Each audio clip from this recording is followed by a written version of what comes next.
Beautiful people, what's the deal, man? Happy Friday, Junior. It is Thursday today. I hope you guys are having a good time. You know who it is. It's the one and only Mykell Mathieu, and I am here with you to bring you the latest and greatest when it comes to the news out there, baby. And I'm live on a few platforms. Just want to show love to each and every one. Thank you guys for tapping in with me, being with me. But hey, NBA playoff basketball is going on. The WNBA, the real games are getting close next week. They're going to happen. You got, man, a lot of greatness going on. But I didn't do one thing in episode one, which I have to do in episode two because I can do bad all by myself. I have to introduce myself. Once again, I am Mykell Mathieu, aka Mykell the PG, the Sum, one half of the Misfits with me and my guy Elam from Los Angeles, California, born and raised, graduate of Losinger High School, graduate of Long Beach State, been tapped into everything sports for a good little while, covering the teams across the city, man. Lakers, Clippers, Rams, Chargers, USC sports, UCLA sports, the LA Sparks, Dodgers, a little bit of Angels. I do everything, write for a few publications, and just a grinder, man, making it happen here to inform, but to also entertain. That's what's more important. People want to be entertained. But thank you to whoever tap in on today, our running back. Make sure you tell your mom, your dad, your friends, your whomever to tap in because I got you covered. We got to start off with the NBA. The NBA playoffs are going down. It is going crazy. A lot of road victories until OKC said, you know what, we're not about to take none of that. And they smacked up the Denver Nuggets, beating about 43 points. And I guess we'll start there. The Denver Nuggets, they went and got a win. So maybe they were kind of like, hey, we don't really got to go too crazy, go too hard. We did what we wanted to do, was to steal a victory from the Oklahoma City Thunder there on their home court. But Oklahoma City Thunder showed up. They played a dominating brand of basketball, looking a lot like the team that we've seen throughout this season, which a lot of people have been picking as their champion. So shout out to Oklahoma City for doing what they do. Big time victory. Shea did his thing. Some people are like, man, the refs weren't calling fouls. They fouled out Jokic by the third quarter. The Thunder were very aggressive on both ends playing basketball. They had like 6 guys scoring double figures by halftime. That was their game to lose. They came out and played the hardest. It was meant for them to pick up that victory. Shout out to the Thunder doing their thing, getting a big time win. Of course, we got Golden State, Minnesota tonight, which is big because Steph Curry is out with a grade 1 hamstring strain. He's going to be out for a week, which could be what, 2 games, possibly, maybe 3, depending on how his body reacts. This is his first injury as such. We talk about LeBron James being superhuman. We might need to throw Steph Curry in that too, with this being a first muscle strain type of energy for him. It just shows you how much and how well he takes care of his body. The guy, he runs more than anybody in the NBA. How much movement he does without the ball, that guy is an animal and a machine. And to see him get hurt, it's just nothing but age and things like that.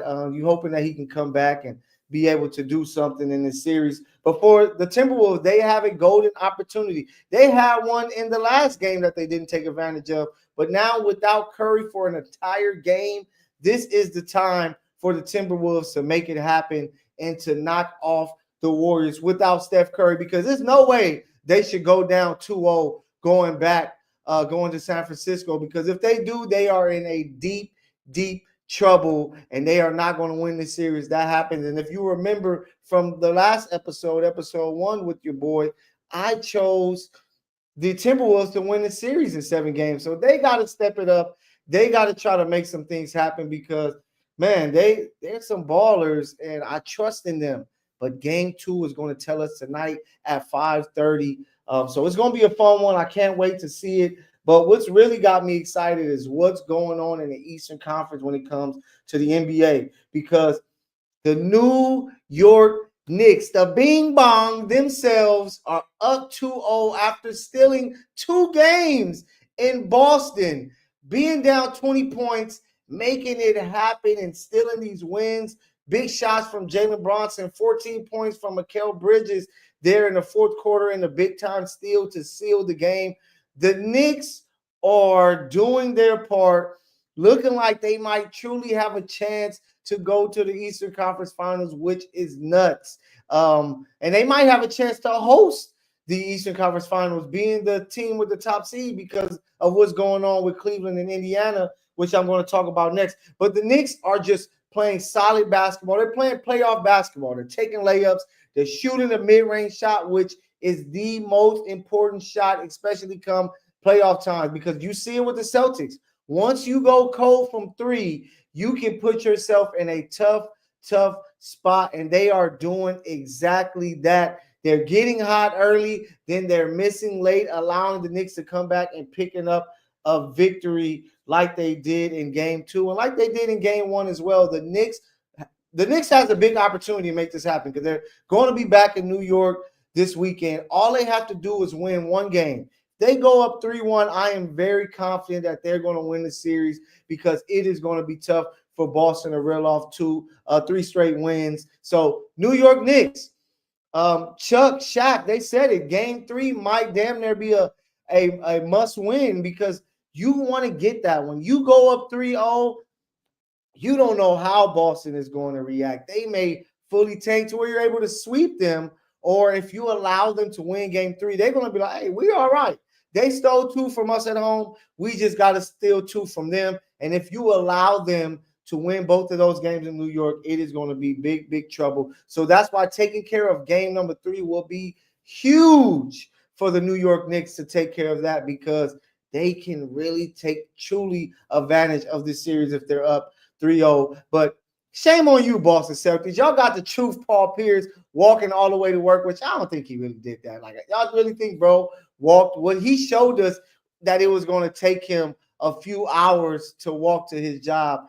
I'm not sure if he really did that. I know Paul's a former athlete and stuff like that, but he got a lot of wear and tear, and I just can't see him making that full walk. So somewhere in between his live videos or his videos that he made had to be a little Uber ride over to sneak. But shout out to Paul Pierce. He said, hey, I'm going to be outside. I'm going to take some of this walk.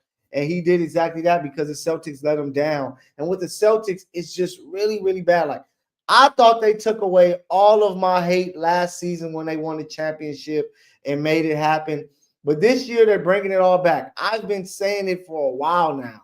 I've said Jason Tatum and Jaylen Brown, if they played in the era that I love the most in the 2000s, they would have been number 2 guys. I think that they're high-level number 2 players that are in a situation to be 1 and 2, 1A, 1B in this era of basketball. And they just have a stacked team. That's why they were able to win last year.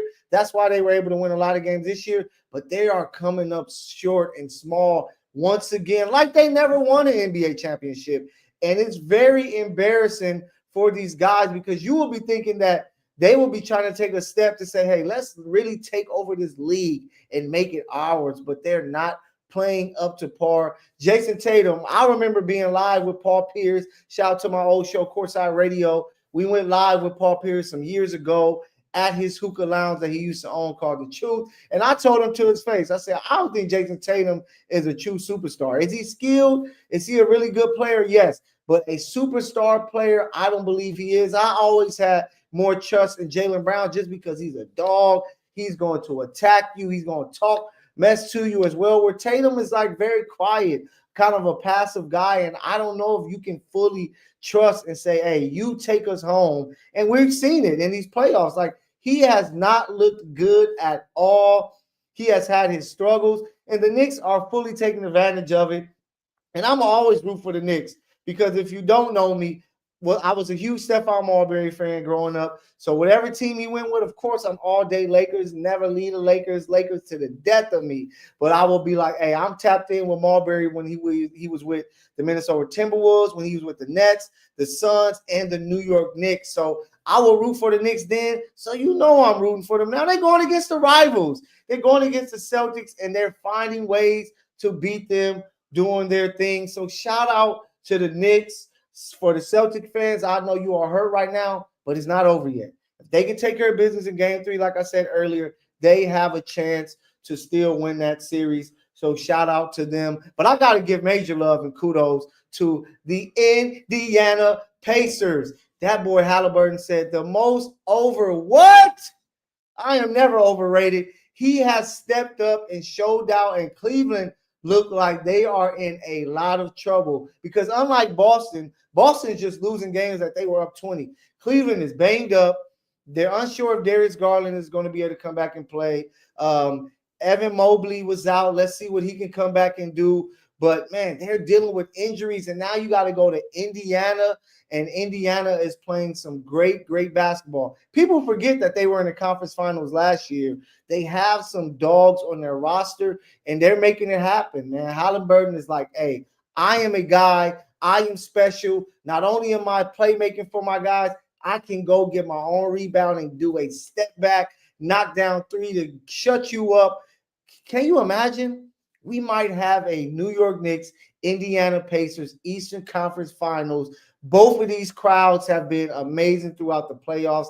It has been great, man. But shout out to the Pacers. They are playing some great basketball, finding ways to get victories. And that's what the NBA is all about. Can you find a way to pick up victories late in games? And that's why the mid-range shot is so important. And that's why guys have to step out. Well, if you want your name to be talked about in the top echelon of the NBA, which all time has had some amazing players who really stood out when it mattered most, you have to step up when it matters most.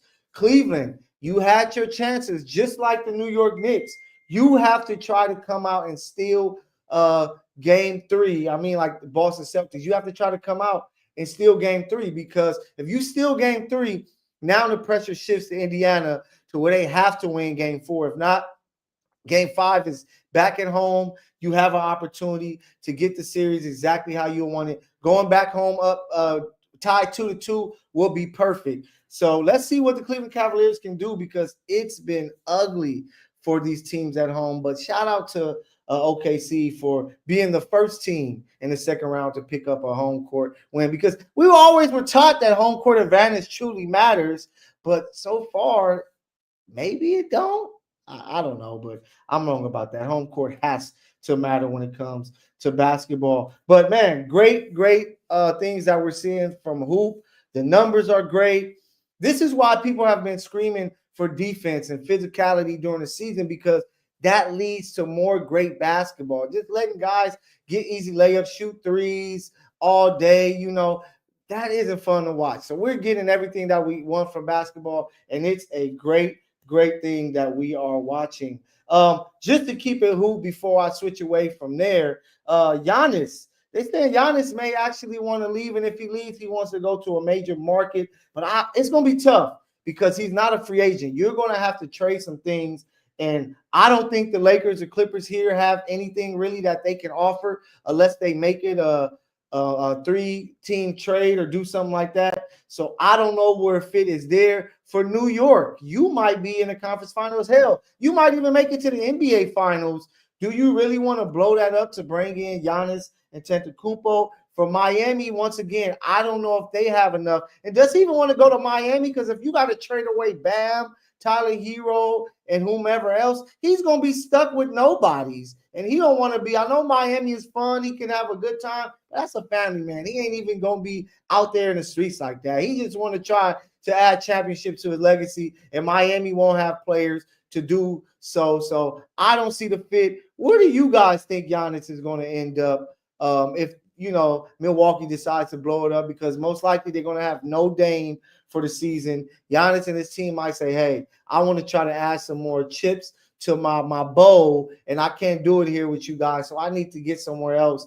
But, man, it's going to be, the NBA is great because not only is it exciting with the playoffs and, some of the regular season, but the offseason is just as turned up. So we can't wait to see what happened there. Keeping it once again on the hardwood. The ladies, like I said at the beginning, they are getting close to coming back. The Sparks, they had their first and only preseason game, got a big time W. Check out my show, LA Sparks Weekly, where me and fellow host DJ Treasy Trees broke down the entire game and gave our thoughts and opinions. It was the first ever game for the Valkyrie, any type of game, preseason, regular season. It's the first game that they were able to open it up and play in the Chase Center. WNBA is in San Francisco now, so that's a good look. The Sparks are going to be back there next Friday when the real thing begins. So shout out to the W. Like I said, if you really love hoop out there, make sure that you tapping into the W. You're going to see some great sets ran. You're going to see some great basketball played because yet they're not, they're not dunking and doing all those things, but it's just great basketball to watch because those players are very, very skilled. So I'm excited for the WNBA season. But let's move to the gridiron, baby. And let's talk about one thing that happened yesterday. The Cowboys, they made a move. They add another weapon for Dak Prescott. You bring in George Pickens, who, me being a Chief Kingdom guy, my fans to this day, Chief Kingdom is screaming, saying that they wanted George Pickens and was talking about the mistake of taking Sky Moore over him. But it is what it is. The Chiefs were able to get 2 Super Bowls, so they're not tripping on that. But yeah, the Cowboys making moves, and I always like to pick fun at the Cowboys because they are, like Stephen A. says, they are a mistake waiting to happen. They find ways to lose games, but they're trying to make some moves. They added Kenneth Murray this offseason. You get George Pickens. They got Joe Milton. They got Khair Elam, the DB. So they're trying to make things happen. Like, you got some talent there with the Cowboys, with that offense. You give them multiple weapons.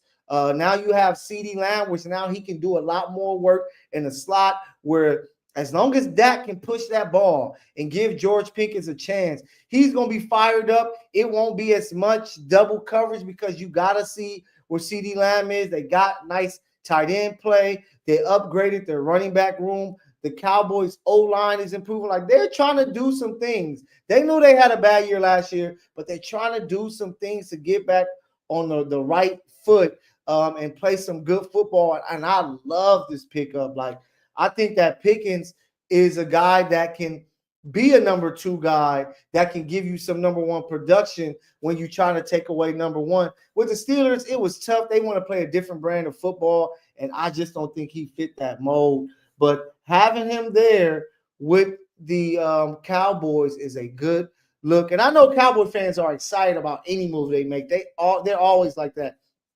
I like to compare them here to Clipper fans. Like, they see a positive in everything their team does, but their team always find a way to let them down. So hopefully this move is something that can help out Dak Prescott and can help put him over the top because, hey, I would love to see a Kansas City Chiefs Dallas Cowboys Super Bowl. It will break the internet. Chiefs Kingdom, the fan base is always crazy. I'm talking reckless on socials when it comes to the Chiefs, and the Cowboy fans, they can be 7-9 and they're going to talk reckless, or 7-10 now and they're going to talk reckless. So can you imagine if the Cowboys find a way to make a Super Bowl push and the Chiefs find a way to get back to the Super Bowl? A Chiefs Cowboys Super Bowl will be the best Super Bowl we have ever seen when it comes to the pregame hype, because both fans are crazy. And at this point, both teams are America's team when it comes to the game of football. So shout out to the Cowboys. Shout out to George Pickens getting a brand new start. Cowboys lose a 3rd round pick and I believe a 5th as well. Not too much. I like the move, man. I really like the move. I hope y'all do too out there. But when it comes to me, of course I do my thing in the sports world, but I'm more than just a sports guy. I'm tapped into everything culture. I love hip hop. I'm tapped into the movie scene. And speaking of movie scenes, I was able to go and check out Thunderbolts. If you're an MCU fan like I am, make sure y'all get out. The Thunderbolts movie was fire. Dope story, great action. The post-credit scene was really dope, leading to everything that we're looking forward to in the MCU. Like, it was a dope experience watching that movie. It was fire. It's one of the better movies that the MCU has put out since the new era after, Endgame and such. Like, they did a great job. Great action. The fight scenes are dope. Century, they got Century 1,000% right. The whole look is fire. So trust in me, I got you covered when you want to know about MCU, Star Wars, whatever. I got that for you. So I ain't gonna steer you in the wrong way. A lot of people out there, they want to tweet and or whatever we call it on X these days and try to bash movies and all that. Don't ever listen to these people. Go out and see it for yourself, or you can always tap in with me. I'm gonna tell you what it looks like. And the Thunderbolts, great film.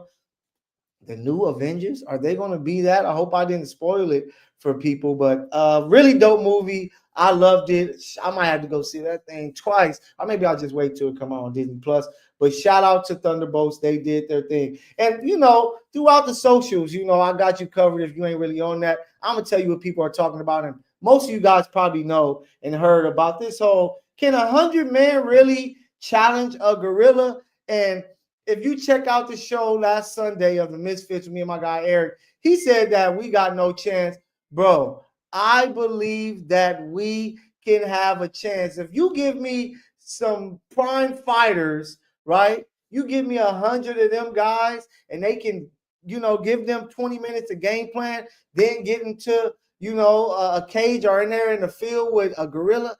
Maybe I'm dumb and naive, but I think humans got enough smarts, got enough hands, and can find a way to knock off one gorilla. If you said 5 gorillas, and it's like, yeah, humans got no chance. But one, they don't got us in cages. This isn't Planet of the Apes. We got them in cages. We find ways to lock them up. So if you give us 100 of our very best hand-to-hand combat fighters against one gorilla, I am going with mankind every time because we special. So 100 versus one, man versus gorillas, I am taking men because we know how to take care of business, baby. So y'all can let me know if I'm delusional or not, if I'm sounding like Maul talking about Drake or academics talking about Drake. But I just believe that when it comes to 100 versus one, that we can take care of a gorilla. You can even put me in there. Maybe I can game plan a little bit to help the other 99 and then let me get the last hit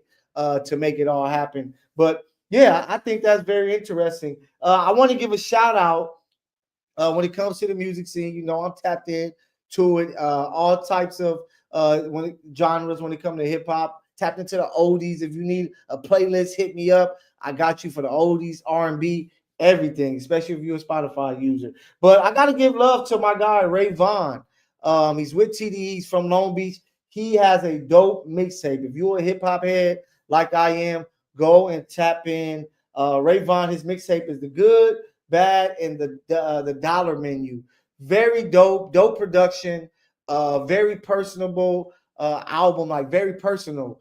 He was really talking about some deep stuff. The bars is fire. If you don't know who Ray Vaughn is, go and look him up after you listen to me here. He's always dropping dope freestyle. When Joey Badass jumped out and tried to get at Kendrick and a little at the West Coast, it was Ray Vaughn who went and smacked him up and got him up out of here. But Ray Vaughn, shout out to you, bro. Like, the album is dope. You're doing your thing, and he's getting back to respecting the pen, man. Shout out to Kendrick for what he did. Like, more than anything, when I looked at that battle, he did something for hip hop that it needed, where it's back to respecting the pen. No more of this BS rapping where it's very amateur. It's just all about vibes and swag. Like, when you go read the lyrics, you're like, what the hell was this guy or this girl talking about? It's back to, can you rap? Can you spit bars? And with that, can you make good music? Ray Vaughn did exactly that with The Good, the Bad, and the Dollar Menu.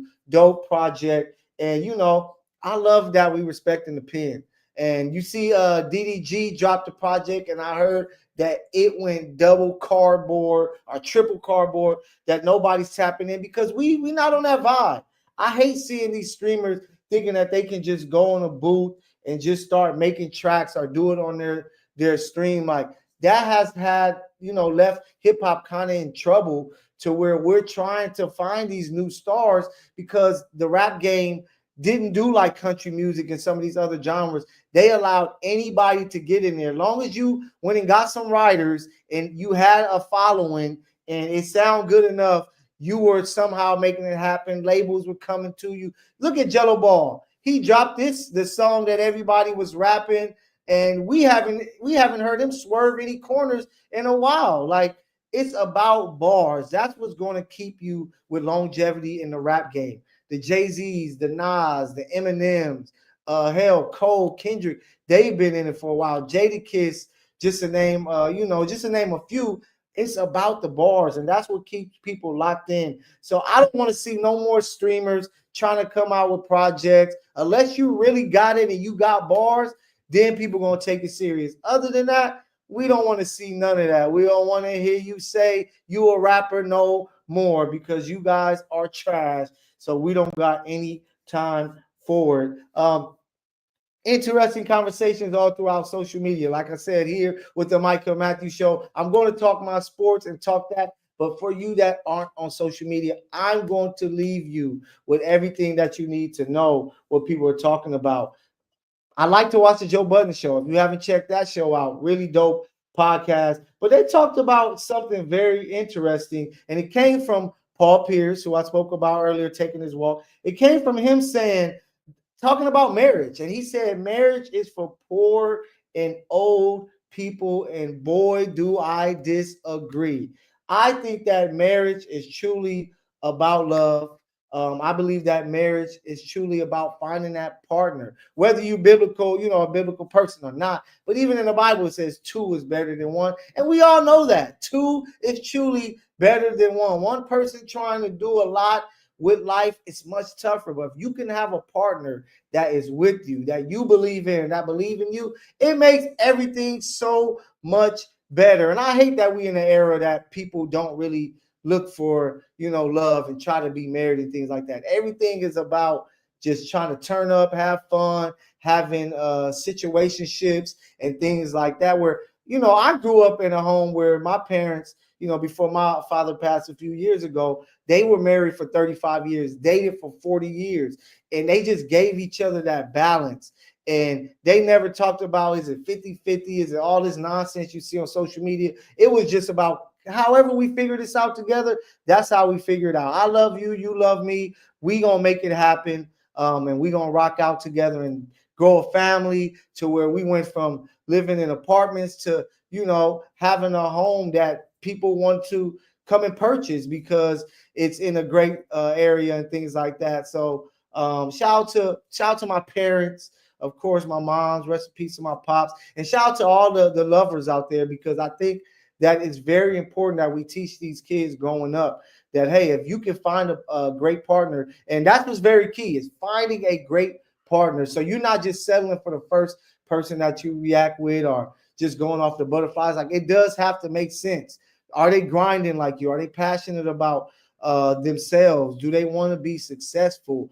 Are they looking to help you build an empire? I tell a lot of women these days, I'm like, we in a tough spot. If you just want to stay at home and be a stay-at-home wife, that's a whole nother subject. But if that's you, if you find that right guy that can do that, that's really dope. But nowadays, a lot of people are spoiled. They see the Obamas, they see Beyonce and Jay-Z and some of these other powerful couples, and they like, hey, why can't we build an empire and do that? It's not people trying to do it by themselves. So I know Paul Pierce, he's in a different situation. He's an older guy, has kids, probably been in and out of women.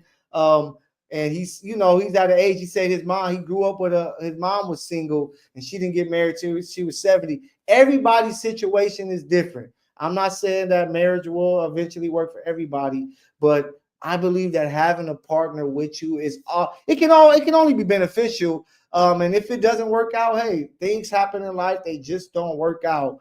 But trying to have somebody with you, there's nothing wrong with it. So I think we have to stop teaching and putting out there on social media about marriage and marriage not working and trying to kill off that thing of love. It can work if you put in the effort and time for it. And if you're looking for a real thing, some people just want to do it for the look. Some people just really trying to get a bag. So they just trying to hook up with the right person. But that's it for me.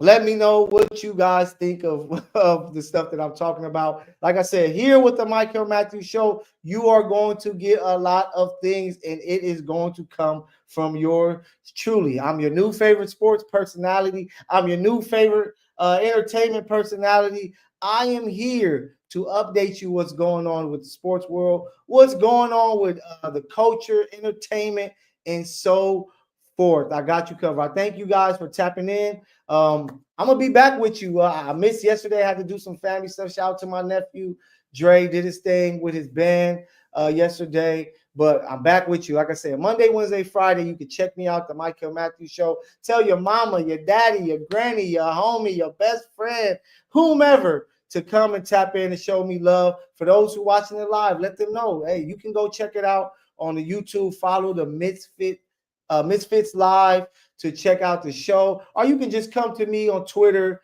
Facebook, Instagram. Mykell Mathieu on Twitter, on Facebook. Mykell the PG on Instagram and X, where you can say, hey, DM me, hit me up. Hey, I missed the show. Send me that thing. All right, it's going to be there on X. So I thank you guys for showing love. I appreciate you. I will see you tomorrow. Let's see what happened. Some big time hoop tonight. Can the Warriors make it 2-0, or will Ant-Man and the Timberwolves make it happen? So let me get ready for that game starting in 10 minutes. I'll see you guys tomorrow. Peace.